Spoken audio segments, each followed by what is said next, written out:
ผมเป็นคนเรียบร้อยพูดเพราะกับคนที่ทำงานด้วย แบบพวกพนักงานหรือว่าอะไรอย่างเงี้ย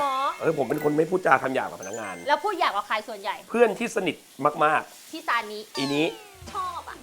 เหรอ เขา เอางี้นะถ้าสมมุติว่าให้พี่แนะนำนะไปชอบคนอื่น มันน่ารักอ่ะชอบตั้งแต่เรา สกปรก เวลาเห็นแล้วแบบเขิน ฉี อ่ะ ดยาหน่อยพี่ซานีข้อดีมีอะไรบ้าง ไม่มี ก็รักเขาอยู่ดี โอ้ยเฮียคนเราหน้ามือตามัวเว้ยโอ้ยเฮียคนเราหน้ามือตามัวเว้ย